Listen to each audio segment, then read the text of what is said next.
Welcome, everybody back to the Fantasy Savvy Weekly Show with your host, Steve D'Angelo, back for Week 7 NFL picks. We also will recap this Thursday night, just disaster of a game. Pretty damn boring to watch. Broncos absolutely dominate. The Saints are playing, with not a full deck at all. Multiple injuries. They suffered more injuries in this game. So we'll get into that briefly as well. But we are back for Week 7 NFL picks. Was on earlier with Anthony doing some stardom sit-ins. Please like, subscribe, share to the Face Off channel. This is also broadcasted on my channel, Fantasy Savvy, on YouTube. So thank you for everybody for joining us tonight. We will be going over the NFL picks. If you guys got some stardom sit-in questions, some relative fantasy questions, or anything in general, fantasy football or NFL, we'll bring up your comments as we go through these games. We'll try to wrap this up in about, hour or so, something like that. Hour, maybe a little over an hour. But we are currently under 500 for the year. Let's just recap our record. We are currently 23, 27, and 1, 46%. Last week we did go 8-4, so it was a bounce back week. But we are still under 500. Last year we were 13 games over, 87 and 74 and 2, going all the way to the Super Bowl. We picked 54.5%. So we were over that 52.5%. So that's our goal. Get over that 52.5%, win you guys some money. And, we got to get this record going in the right direction. This week, we have a chance to get over 50%. I think we will. We have 11 more picks tonight. But we started out in week 2. Didn't pick week 1 again. I was doing my fantasy drafts. Week 2, we started 3-5-1. Week 2, we went 5-3. Week 3, we went 5-3, so we were 8-8-1. Week 4, we went 10-14. That was not. We went 2-6 in week 4, so 10-14-1. Week 5, we went 5-8. So we were 15-22-1 going into last week. And then last week we went 8-4. So now we are 23-27-1. So we're keeping our records updated. We're not lying to you about anything. Everything is documented. But this week we got 11 more picks. So I feel pretty good about these games. A lot of overs. I don't see any underdogs here. Mostly overs. That could be a little bit, crazy. But I think we got something here. So let's get into it. Fantasy Savvy. On Twitter, you can follow me there, fffaceoff.com. Check it out, Faceoff Sports Network. Make sure you like, subscribe, share.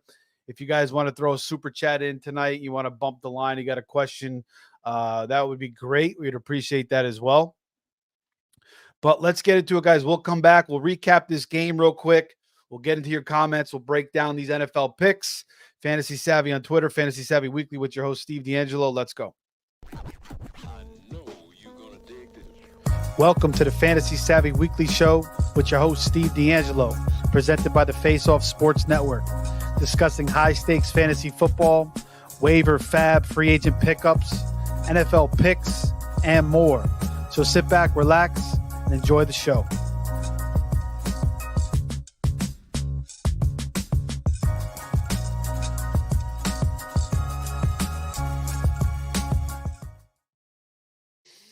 Okay, we'll get into it. The Mets game also just ended. The Dodgers win 10-2. Yankees lose in devastating fashions if you guys are watching the MLB playoffs. So the Mets are down 3-1. Yankees are still up 2-1. They could have went up 3-0. And their bullpen just let them down tonight. But let's get into the game that we saw tonight. 33-10 Broncos. Broncos now 4-3.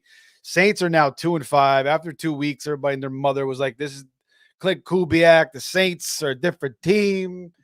And then Derek Carr turned back into his usual pumpkin. Now they lose Shaheed for the year. Chris Olave's out with a concussion. No Taysom Hill tonight. So it was Cedric Wilson. It was Mason Tipton, Bub Means, Foster Moreau, Jawan Johnson, Kamara. It was just a disaster all the way. Spencer Rattler did not look good tonight. Looked like he's taking his sweet ass time. Thought he was still back in the Big 12 playing Kansas State. Kansas, he goes 25 of 35, 172 yards, no touchdowns, no interceptions. So I've used him in a super flex league. Obviously, weren't using him in a one quarterback league. Takes 6 sacks. has a fumble as well that gets returned for a touchdown. He lost 2 fumbles tonight, actually. So disastrous game for him. Kamara, disastrous game. 7 carries, 10 yards. 6 catches for 14 yards. I mean, 14 yards. I mean, you shouldn't even get any points for that. 6 catches, 14 yards. Not going anywhere. You should have to get at least 25 yards to qualify or something. Hopefully they adjust that in fantasy football at some point. Cedric Wilson's their leading receiver, probably their best receiver. I remember him from Dallas, 3 years ago, 4 years. Then he went to Miami, didn't really do anything because they don't throw to, the third receiver, but he gets 6 for 57 and a touchdown. So I don't know if anybody was using any of these freaking guys. I know some good people were probably using Bub Means tonight, 3 for 37, rookie at a pit. Mason Tipton, another rookie, I believe, I don't know, BYU. I don't know where the hell he's from. I forget, but he goes 6 for 45. Foston Rowe makes 1 big catch, but he does nothing, 2 for 38. Juwan Johnson, disappointing. You thought maybe with all these guys out and Taysom Hill out, Juwan Jizzy could do something here. 3 catches for 18. It was just a disaster. They bring in Jake Haener late, and he kind of, gets the touchdown to Wilson. So you wonder if this is the end of Spencer Rattler. Maybe they go to Haener next week. On the other side, Bo Nix, a fishing day once again, 16 of 26, 164, no passing touchdowns. Does run for 75 yards, a long of 32. Should have got picked. I mean, it was the easiest catch in the world, right in Tyrann Mathieu' honey badger's hand, more like freaking butter badger. Should have had that. The easiest catch ever. Drops it. Should have been a pick. But Troy Franklin gets involved, 5 for 50. Lucas Kroll, I guess that's it for Dulcich, 3 for 41. Javonte Williams goes 14 for 88 on the ground, 2 touchdowns. So his best game in a long time. The Saints' run defense is just hideous. I mean, the first touchdown, he ran through a hole. Nobody even touched him. I mean, I could have ran through that hole. Jaleel McLaughlin had 8.8 yards per carry, 4 for 35. Aldrick Estime, 5 for 29, but he did lose a fumble, so that doesn't help his case for more carries, even though Javonte lost a fumble. But Javonte played well tonight. I mean, he looked good, but the Saints' run defense, you remember last week, Tampa, Sean Tucker and Bucky Irving ran all over them as well.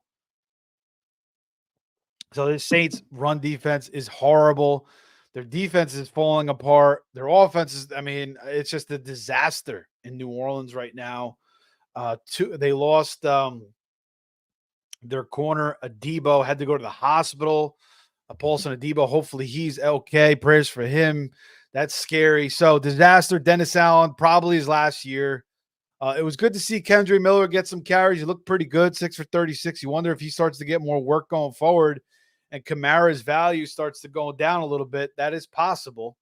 We're just going to have to wait and get Derek Carr back. I mean, this offense is just going to be, bad. Their offensive line's losing guys left and right. So, it all looked great with Shaheed and Olave and Kamara, even Derek Carr, and now it's looking like a complete disaster. So, Taysom Hill is a guy, I would still use when he comes back.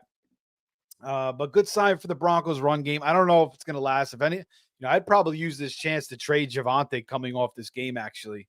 I don't think this is like a sign of things to come with their offensive line. I think the Saints run defense and this team is just falling apart, and Dennis Allen's probably losing the team a little bit. Tyrann Mathieu can't even catch the easiest interception in the world. You could throw a 10-year-old out there, he probably catches that ball. So, it's just a total disaster. Not much more to say about this game. 33-10 Broncos, 4-3. Once again, 2-5 for the Saints. The Broncos will get the Panthers next week. So that's a nice matchup for them. And, another week of Javonte, I guess, there. So maybe you could trade him after that Panthers game. And the Saints will get the Chargers next week. That's probably another loss for them. And they do get the Panthers. Maybe they bounce back then. But disaster for the Saints. Broncos keep it rolling a little bit. And that's that. But here we are here for the NFL picks. Once again, on the year, guys. 8-4 last week. Now 23-27-1. We think we're going to start picking up the pace here, getting over that 50%, hopefully this week. Hopefully getting into the winner's circle over that 52.5% with a really nice week with 11 picks. So we will start in the London game, and I'll see you guys commenting in there. I'll get to that after I comment on this London game real quick. Now, I was looking at the weather here in the London game between the Jaguars and the Pats. So this will be back-to-back weeks for the Jaguars in London. They did the same thing last year. I think that was when they played the Bills in that second game, and they won that game versus the Bills. But the Jags are, they're a hot mess. They're a complete mess. They're 1-5. The New England's 1-5. Doug Peterson, I mean, getting spanked by the Bears last week, 35-16. The week before, they got a good win against the Colts. They lost to Houston tight game, 24-20, got blown out by Buffalo, 47-10, and lost to Miami week 1 and then to Cleveland week 2. So, bunch of bad losses. They have not looked good. Their defense has been horrendous. Drake May comes in for New England last week. Gets his offense moving. Demario Douglas throws a touchdown deep to Butte. Didn't look the best. I mean, he still missed a bunch of throws, threw a couple terrible interceptions. But they put up 21 points on a pretty good Texans defense. Let up 41 though. So the Drake May era has started.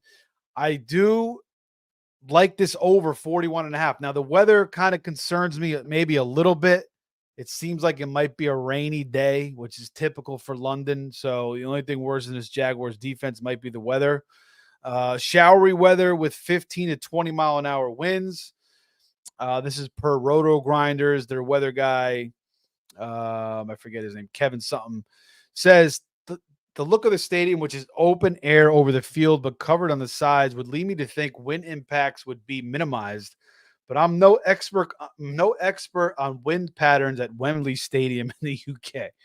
So, I mean, there could be some wind here, could be a lot of rain. That can make guys drop the ball, but it could cause fumbles, maybe a pick six, maybe a return for a touchdown. And the Jags defense is terrible. I think the Patriots are going to move the ball here. I can see them putting up 21 points again. They put up 21 against the Texans last week. I can see them putting up 21 again. And I think Jacksonville could put up 21-24 here with Ingram, here with Kirk, with Brian Thomas, with Bigsby. And ETN, we'll see if he plays this week. So, their offense has been picking up a little bit past couple weeks. The Jaguars, 37 against Indy. They scored 20 against Houston, just 16 against the Bears, but that's one of the best defenses in the league. So I'm going to go with the over here, 41.5. Now, if the weather's horrible, like it's like pouring, downpour the entire game, then I'm, cancel this bet out. And I'll put a little asterisk on this bet too. Like if we're going to see like over 20 mile an hour winds and tons and tons of rain, then we're not going to bet this one. But right now we see 41.5 on FanDuel. So it's going to be official pick in the books over in the London game. You guys, a little action, 9:30 in the morning on Sunday in London, October 20th, the year of our Lord 2024. All right. Pick 2. As we move into the 1 o'clocks back on the mainland, we got a good game here between the Packers and the Texans. Packers favored by 2.5. FanDuel bet 365, Caesars, and the total is 47.5. Or 47 rather on Caesars. That's what we're going to go with. And, Texans are 5-1, but been playing some tight games. Barely beat the Bills, barely beat the Jaguars, got beat up by the Vikings, barely beat the Bears. Green Bay, Jordan Love returned in that Minnesota game. They nearly pulled that game out 31-29. Then they take care of business in LA 24-19. Then they take care of Arizona 34-13. Looks like Dontavian Wicks is going to come back. Christian Watson should be out there again. Jaden Reed, Romeo Dobbs is back in town, scores 2 touchdowns last week. So I like the Packers. I think they're going to take care of business against the Texans. I think they got, they'll be able to pass on Houston. I mean, we've been seeing Houston leak some points in their secondary against Minnesota, against New England, even Jacksonville did a little work against them as well. Buffalo, that was a rough game for Josh Allen. But I don't know. He was like getting slammed to the ground. You remember he got slammed against Jacksonville and then came out against Buffalo. I mean, came out against Houston, not against Jacksonville. He got slammed, whoever they played the week before, the Texans, but he looked pale in that game against the Texans. It was just an off game. So this team could leak points. I think Green Bay, they're not going to have any, I mean, Houston's not going to have any answers for their offense. So I like the over here. I see a high scoring game. The Texans will score without Nico. Dalton Schultz will step up. Joe Mixon is back, helping that run game, helping that play action game. Tank Dell looked good last week. Diggs, you still got Xavier Hutchinson. John Mechie could work in. So plenty of weapons. Stroud versus Love, lots of points. And I'm going to take Green Bay at home in Lambeau -2.5. All right, pick 3.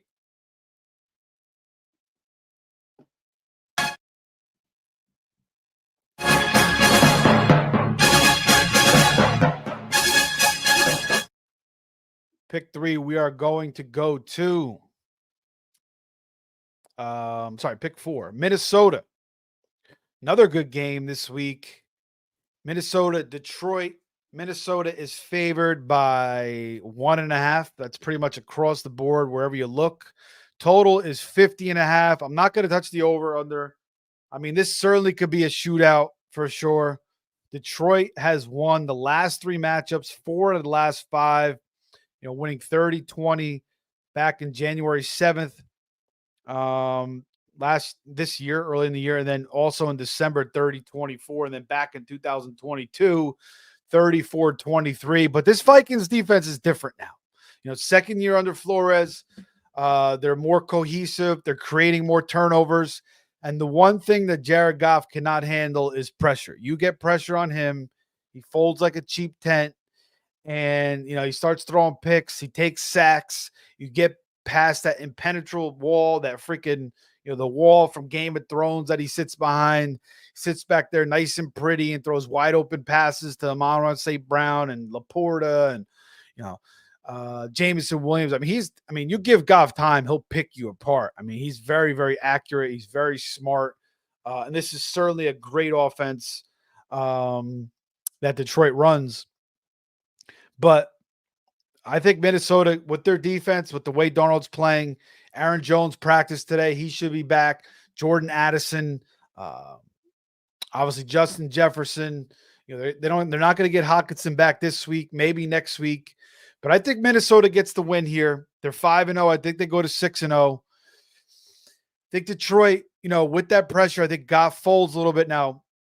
No Hutchinson's going to be big. That's going to help Darnold because obviously you get pressure on him. He could collapse as well, but he's playing solid. He's playing really good. Kevin O'Connell, great offensive mind. And I just think they get it done. I'm not going to take the over-under because I think Minnesota's defense maybe could slow down Detroit a little bit. So let's go with Minnesota -1.5 for pick 4. Now let's get into your comments, guys. Let's see what you got. Sorry, I forgot about you. And we got Jamie Fernandez says, "What up, Steve? How about that Broncos defense?" Wow. Yeah. I mean, they've been great all season long and just getting you more fantasy points. I was in one NFC league and I spent $36 just to, get them on my roster because I knew it was a great matchup. And this is a defense you could start pretty much every week, like the Bears, like the Vikings. I mean, these are defenses you could roll out in any matchup. Like I'm starting the Vikings this week against the Lions, to get those sacks, get some turnovers. Even if they let up like 20, 24 points, most leagues are rewarding you for the sacks and the interceptions. Unless, you get killed for, high points and you lose like 5-6 points, that could hurt you. But I like rolling with the Vikings, the Bears, and the Broncos the rest of the way, regardless of matchup. Our boy Jamie says, "Man, I was just about to go to bed. Now I have to stay up and hang out. Indians won. Go try, man. Nah, we don't like that, but that's cool. You're an Indians fan. I was actually when I was working in Cleveland, maybe like 8-9 years ago, driving out there. Went to the stadium. It was actually a cool stadium. The beers were cheap. They had the old man beers. I think they had the PBRs and the High Lifes. I think they were like $5 each, so it was cheap. It was a nice stadium. I did like hanging out in Cleveland, but that was a rough L for the Yankees tonight. Their bullpen, they came back. Judge hit the 2-run homer. Stanton hit the homer. And then, their bullpen let up 2 homers. That guy Fry bombed that last one to end it. And the stadium was going nuts. So they got the momentum now. We'll see what they could do tomorrow. See if they can even up the series. Jamie Fernandez says Kamara couldn't get anything going. Javonte had gaps open for him that you could drive a bus through. Exactly. It was a terrible fantasy day for Kamara, but he did bail you out with the 6 catches. So he gave you 7, 8 points. I forgot to mention Cortland Sutton at the top of the show when we did the recap. He had the donut. I didn't even mention him. I didn't even go over those freaking Broncos receivers. Dawn Vele had 1 for 20. He had a couple callback for penalty. Javonte 3 for 23, but the killer was Cortland Sutton. Didn't even get targeted. I mean, he was just, it wasn't like he wasn't even out there. So, on second thought, like with Lattimore, with Alante Taylor, it wasn't the best matchup for Sutton, really, and it was really going to be a big running day for the Broncos here because the Saints defense, again, looked horrible last week and it rolls right into this week. And you had to expect the Broncos to dominate against Spencer Rattler. And I thought the Saints defense would play better. I don't know why. I just thought their run defense would bounce back a little bit. And their pass defense would play better too. I mean, their pass defense would play terrible, but yeah, it was just a disaster. I mean, the Broncos just dominated the whole game, and Kamara, bails you out with those catches. And you're right, man. Freaking holes were just huge. Al says, "What's up? What's up, Al, man?" Al's the man. Chopped Up says, "Hey, should I start Bigsby or Achane?" I'm going to go with Achane. He's cleared from the concussion. If you guys remember that week 1 game, he hurt his ankle. He was a game time decision week 2 going up to that Bills game on Thursday night. He ended up playing. He ended up having a really good game. And then McDaniel threw him into that game late into the fourth quarter with Skylar Thompson, even though it was a blowout, even though they had no chance to win. That was the game Tua got hurt. And then he didn't really look the same, the next 3 weeks after that. He was looking like Sony Michel out there, and they weren't blocking. He wasn't finding any holes. He wasn't doing anything really in fantasy. So now he gets the week off. I think that ankle is probably healthy. I think he's ready to go here against the Colts. So yeah, I like HN this week for sure. Tank 2 weeks ago looked great. Last week wasn't great. Could bounce back here against the Patriots, but let's go Achane against the Colts and their weak defense. I like that over Bigsby. Our boy Josh says every Detroit game is going over. I mean, that is certainly possible, man. Again, the Vikings are allowing a lot of points to receivers, and you got to deal with Jameson Williams, Amon-Ra.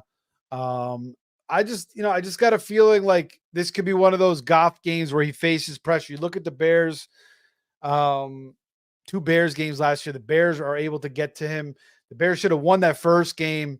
They got real conservative in the second half. They were just running it. They were playing, basically not to win. They're just being way too conservative. The Lions came back. But the second matchup, the Bears did beat them, but they really got the Goff, slowed that entire offense now down. But I mean, this year it's different because you do have the element of Jameson Williams, which opens up their offense even more. And even Montgomery looks even better than last year with the way he's running the ball. So yeah, man, this game could certainly go over. I'm just going to take the Vikings in this one.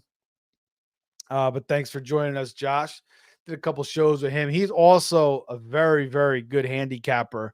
So check out his Twitter. It's below there. Josh Abner, really, really good handicapper with all sports, basketball, football, a lot of college basketball he does as well. So check him out for sure. Crossed RL says, would you do Amon-Ra for Bijan straight up? It depends what you need, man. Like if you need a running back for sure, I think I'd do it regardless. Yeah, I'd go for it. I mean, if you have good depth at receiver, if you could afford to lose it and you need the running back. Yeah. Again, I think I may do that regardless anyway, even though Amon-Ra is going to be pretty solid. But again, you do have Jameson. You got the 2 running backs. You got Laporta, who's going to get more in the mix. So yeah, you never know how that's going to shake out in Detroit. It's going to change up every single week. So Amon Ra could be affected. He's probably not going to smash like he did the past, 2 years or 3 years. With the emergence of Jameson, still going to be very good, but maybe not like the numbers that we saw. So if you wanted to go to Bijan there, I like it. All right, back to the games. Again, you guys want to keep commenting. I'll keep rolling along. And then we'll get back to your comments as we finish up these picks. All right, pick 5. We are going to go to, where are we here?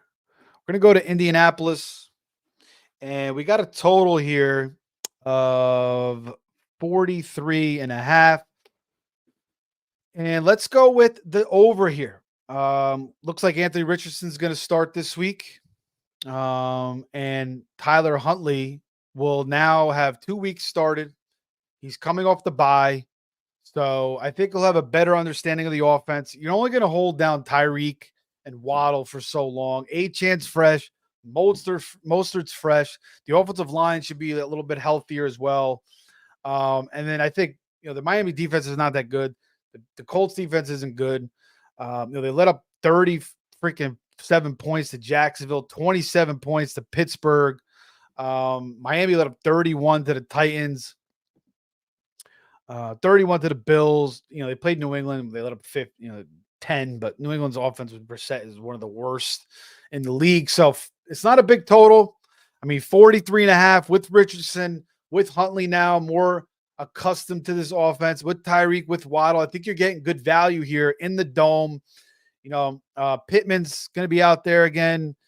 Downs is a little bit questionable, but he should play. You got Adonai Mitchell. Alec Pierce is also questionable. He should play. Even without Johnny Taylor, Richardson maybe will run a little bit more. If he gets hurt, again, you got Flacco, or maybe if he gets benched in the second half, you can still put in Flacco. So let's go with this over. I think there's some value here, 43.5. All right, next pick.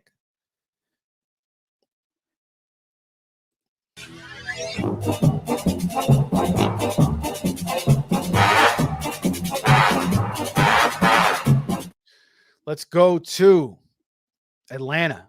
Another good game and another high total. So we started out the year with a lot of low totals, a lot of low scoring games, but you're starting to see the offense pick up again, which is great for the league, which is great for the viewers.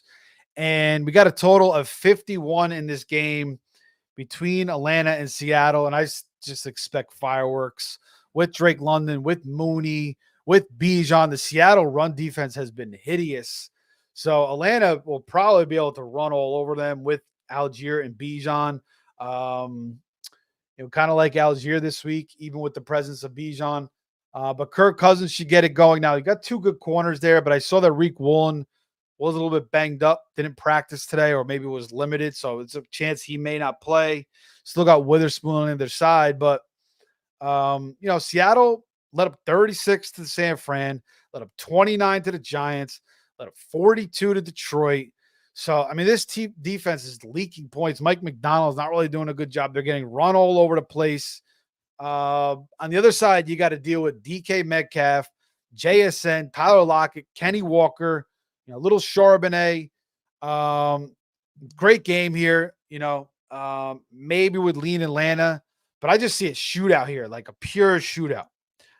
Tons of points. 51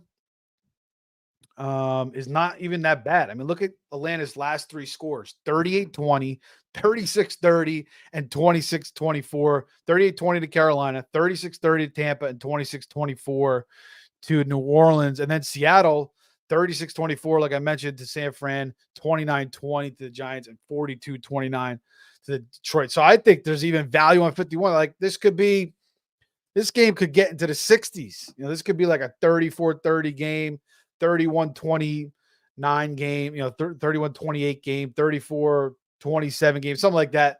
So let's go with the over. Again, we do have a lot of overs this week, but in the dome, and we're going to catch 50.5 on FanDuel. So that's where you want to hit that number for your best number there. 50.5 is going to be the official play. Atlanta, Seattle over in a shootout. All right, pick 7.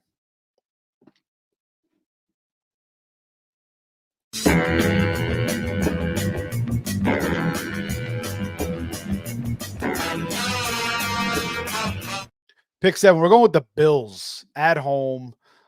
Bills Mafia against freaking Willie Fubu's. Willie Levis. I call him Willie Fubu's. Is he gonna get a start again? He probably gonna get the quick hook. If he's not doing anything in the first quarter or second quarter, if he throws a quick pick, he'll probably get a quick hook. Let me catch my breath for a second. I mean, he's been just brutal. I mean, they're putting like recently they're kind of like putting the handcuffs on him, making him dink and dunk, but let him sling it. Let him sling it with Ridley, with Hopkins. Let him sling it a little bit. But if he does that, he's probably going to turn the ball over 3 or 4 times. And this is this defense with the Bills now with Teron Johnson back, now with Bernard back. We saw Bernard make some big plays. We saw Johnson made that huge play against Mike Williams. I mean, regardless of Mike Williams, it was still thrown short. He had the turnaround stop. I know it was the wrong spot, but Teron Johnson did like a 360 and came in and picked that ball off. Also, Taylor Rapp was back last week. He made a big hit, knocked the ball out. I think it was against Lazard maybe, or maybe the tight end, one of the tight ends for the Jets. But, the Bills defense against this Titans offense just seems like a pure mismatch. So maybe Tony Pollard gets it going a little bit on the ground. And the Titans defense, yeah, I mean, they've been pretty good so far this year, but they really haven't played anybody. I mean, let's look at who they played this year. They played Caleb Williams his first game. Okay, so Caleb did nothing. Then they played Rodgers his second game with the Jets. They played Malik Willis. They played freaking Tyler Huntley, and then they played Joe Flacco. So now that they get Josh Allen, we'll see if Cooper makes it out there. Even if he doesn't make it out there, I don't think it matters. Even if James Cook doesn't make it out there, I don't think it matters. We saw how good Ray Davis looked. Shakir is back practicing. He should be a full go this week. Fully healthy, was a little bit banged up coming into last week. Kincaid, they did cut MVS, but Matt Collins, Keon Coleman, Allen running the ball. But I just think Buffalo's defense will dominate here, and the Bills will put up enough points. So I see like a 24-13, maybe 27-10, even like a 20-10, 20-7. I don't know. I just don't think the Titans are going to score many points. The total is 41. So, maybe like a 27-17 game, something like that. But let's go with the Bills. I think they take care of business. They go to 5-2. Tennessee goes to 1-5. Maybe we see Mason Rudolph, which would help their offense a little bit. But even if it's Mason Rudolph, this is going to be a tough matchup against a very, very well-coached and now getting healthier Bills defense. The last pieces they need are Ed Oliver back and then Matt Milano, which will even elevate this defense even further. So good streamer in fantasy this week as well, Buffalo, or, good start if you held on to them. Buffalo Bills -9 against the Titans for pick 7. All right, pick 8 and pick 9 will be in the same game.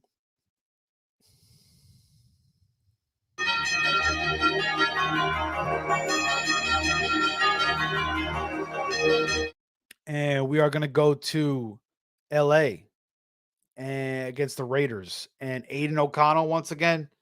I mean, Minshew, I thought coming into the year, they made the right decision based off what I saw from O'Connell last year, based off what I've seen from Minshew, throughout his career.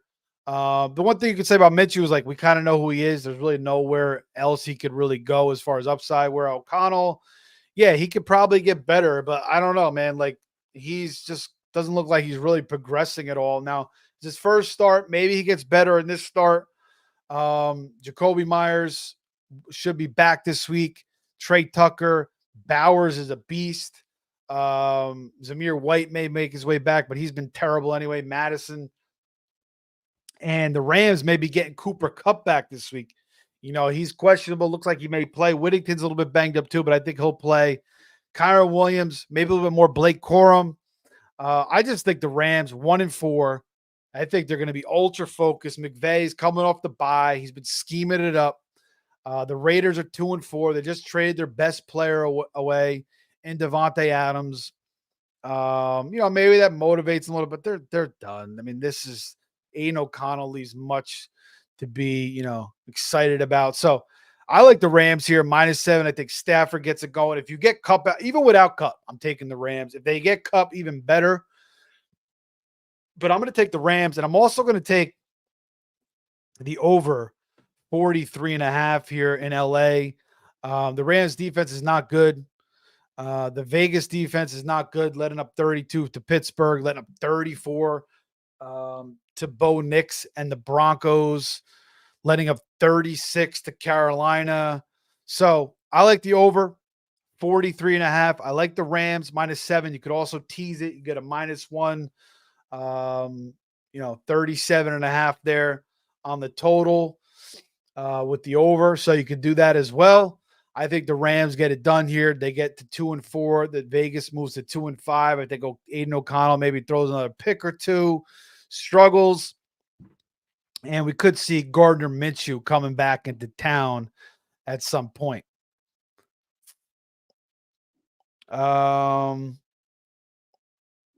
Let's go back to the comments. We got a couple more. Jamie says, what you think of Lazard in the slot this week versus Beanie Bishop? Great matchup. And Lazard, wide receiver 11 so far. Will Lazard still have his role, or are you downgrading him significantly now with Adams? I mean, I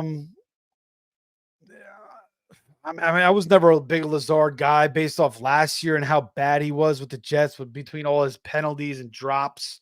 I mean, the whole thing was a shit show. He just needed really Rodgers to unlock him, and credit to him. I think he still leads the league in drops, or he's up there, maybe like top 3. But he's been great, with Rodgers. I just don't know if this is the type of a game where I could really see him going off. If Devontae's going to be there, Garrett's going to be there. It could be a lower scoring game here against Pittsburgh as well. I think the total is just 38. So, I think I want to look for other options. Maybe I could see him maybe getting 10 points, something like that. I don't know if anything higher now with Devontae's going to get a ton of targets. Garrett's going to get a ton of targets. Brees is going to do his thing. So, yeah, I think there's a big downgrade overall now for Lazard. And he's not going to play as much either with these two guys. And that's it. So I'm not really too excited about him. Could he put up, 50, 60 yards and a touchdown? He could. Could he put up 10 points? He could also put up like 3-4 points. So, yeah, definitely a downgrade with the presence of Adams. It's just going to demand so many targets. I mean, that's the ultimate rapport, Adams and Aaron Rodgers. And then you got Garrett and Brees involved as well. Josh says O'Connell, Raiders, is playing hurt. Yeah, he's basically a statue back there. So he's going to get hit. He can't move. He models himself after Tom Brady, but he's a long way from that. Javier Delgado says, rate my team and what moves can I do? 10-team PPR, 2 flex, Purdy, JT, Brees, B-Rob, Pollard, Hunt, Swift, Kupp, St. Brown, Jaden Reed, MH, Marvin Harrison Jr., Njoku, Laporta, and he's 2-4. So you got Purdy, Jonathan Taylor, Brees, B-Rob, Pollard, Hunt. Very, very solid running backs. Taylor being out hurts you a little bit. B-Rob not playing last week hurts you. But Taylor should be back at some point. Brees got it going. Hunt's going to be good for a couple more weeks at least. Swift's gotten it going. Kupp's been hurt. Harrison's been struggling a little bit. Tony Montana. Yeah, Tony Montana a little bit, man. That is funny. Jaden Reed Njoku, Laporta. I think you got a good team. Now if Kupp comes back, you got St. Brown, Jaden Reed's nice. Harrison's probably going to be out this week. You got two really good tight ends. You should try to move one of those tight ends. Maybe you can move Laporta. I think Njoku will start picking up a little bit here. So now with Cooper out, especially, he's finally healthy. He was banged up to start the year. I think Njoku should start picking it up. So maybe you can move Njoku. Maybe you can move Laporta. You don't need both those tight ends. So I would move one of those guys and try to get yourself maybe another receiver. I think you're good at running back. You got Taylor, Brees, B-Rob, Pollard. So you're good there. And Swift. Maybe you could use one more receiver, but you're still looking good there as well. Again, it's a 10-team league, so you're going to look good. But I would say, this is like a B team, definitely maybe B+ team in a 10-team league, 2-4. You're hurt by the Cup and JT injuries, but your team should start to bounce back a little bit. Thanks for that, Javier. Again, guys, like, subscribe, share, whether you're on my channel on Fantasy Savvy on YouTube or the Face Off Sports Network channel. We got you covered all week long. Another start sit show tomorrow. Saturday DFS show. I think Hoff and I will be back. I will be there. If not, hopefully Hoff's with me. His Mets lost tonight, and they lose again. Maybe he goes on a hiatus. I don't know. It might be bad. And then Sunday, one last start sit show. So check it all out. Face Off Sports Network on YouTube, Spotify, Apple. Also hit me up on Twitter, or X rather, at Fantasy Savvy. All right, a couple more games to get through here. So we got 9 picks so far. We got 2 more left. We are in the 4 p.m. slot now. So 2 picks left, 1 in the 4, and then we got 1 Monday night game.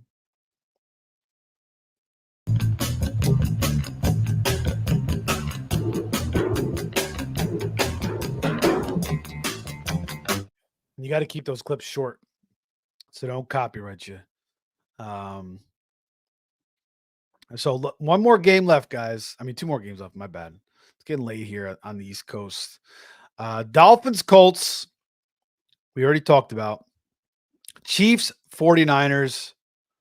4:25 on Fox. And we like the Chiefs here. We like the 49ers. So I'm all over the place right now. We like the 49ers. Chiefs have kind of been skirting by. Let's go back to their first game of the year against Baltimore. The Isaiah Likely barely his foot out in the back of the end zone. Lamar missed them on the play before. You also missed Zay Flowers open in the end zone as well. So they win that game. Cincinnati, they win 26-25. They barely beat Atlanta. They had to come back 22-17. They struggled with the Chargers with, Joe Alt was out. Slater was out. No Bosa. Herbert on a high ankle sprain. They barely win 17-10.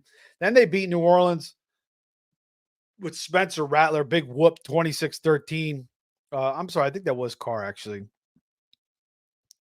It was Carr. But still, the Saints, it's okay. They're at home. Decent win. But I think they haven't been playing that great, but this is kind of how the Chiefs win now. They're so used to winning. It's just like, they're on championship level. They just know kind of when to turn it up when they need to, and and Mahomes can get things done when he needs to. The defense can get things done when they needs to. You're basically going against Mahomes, Andy Reid, and Spagnuolo, and you're getting out coached, and then you got to go up against the best quarterback in the league. So regardless of what weapons are out there, and Kelsey's playing better. Xavier Worthy's starting to get a little bit, starting to come on a little bit. He's getting open deep. They'll probably take some more shots. Juju looked pretty good last week, so he's going to help them a little bit, with the absence of Rice. Their defense is still tough. But I like San Francisco here. I think San Francisco has total revenge on their mind, obviously from last year's Super Bowl, obviously from 2020 Super Bowl. This is a spot at home with all their weapons, with Fred Warner, with Bosa, with Debo, with Ayu. This is a spot for the Niners. I just can't see the Niners losing this game. It's very close when you match everything up, but I got to go with the Niners here. It just feels like the Niners are going to get it done here. So we're going with the Niners, and you can get it's -1.5 across the board. Total's 47, but we're going to stay away from that. We're just going to ride with the Niners for pick 10. And for the last pick, Monday Night Football, we like one more over here to end the night. And it's going to be Tampa, Baltimore.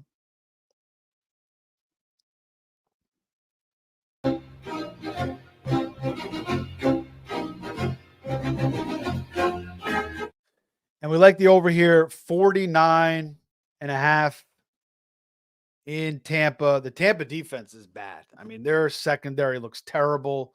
Lamar is playing great football. He's going to absolutely tear them apart. 28 points against Dallas, 35 against the Bills, 41 against the Bengals, 30 against the Commanders.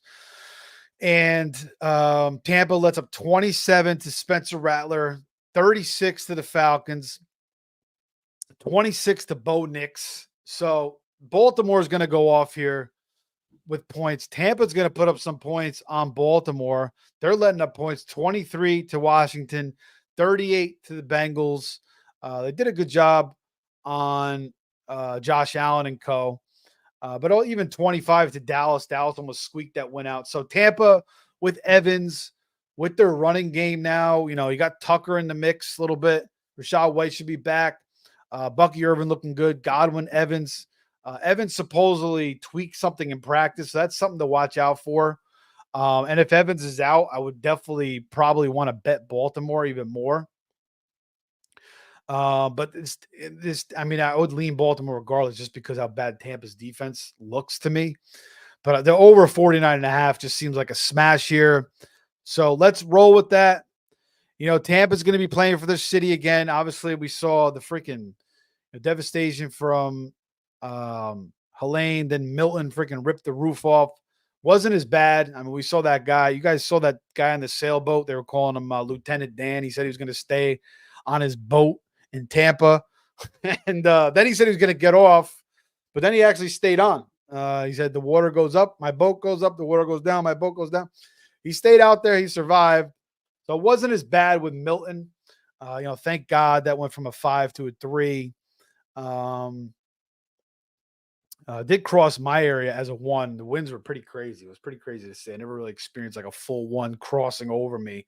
Like 5 in the morning, the winds were whipping, but we didn't get much rain. No real wind damage, so everybody was okay over here. But the tornadoes were flying around. But anyway, we like the over. 49.5, Baltimore, Tampa. Baltimore's defense hasn't been playing that well. Their secondary is getting torched. Tampa's defense looks, lost at times under Todd Bowles. Again, Atlanta schooled them. Bo Nix schooled them. Even Spencer Rattler looked competent, and he looked horrible tonight. He looked much more competent against Tampa. So that will close it out for the 11th pick, 49.5. Let's recap the picks, and then we'll get into any other comments you guys got for week 7. Jags, Patriots in London, over 41.5 on FanDuel. Now, again, pay attention to the weather. We're expecting some rain and a little bit of wind. If it's a monsoon out there, total rain out, then cancel this pick. But right now, we're going to keep it 41.5. Pick 2, Packers -2.5. FanDuel against the Texans, and the over 47 Texans Packers on Caesars. Minnesota -1.5 against the Lions. Dolphins Colts over 43.5. Seattle Atlanta over 50.5 on FanDuel. Bills -9 to take care of Willie Fubu's and the Titans. 4 p.m. slot. Rams -6.5 against the Raiders on FanDuel. Rams Raiders over 43.5. Niners -1.5 to take care of business against the Chiefs, give them their first loss. And then Monday night, Tampa, Baltimore over 49.5. So we look to get back over 500. It's been a slow start to the year. I thank everybody for joining us tonight.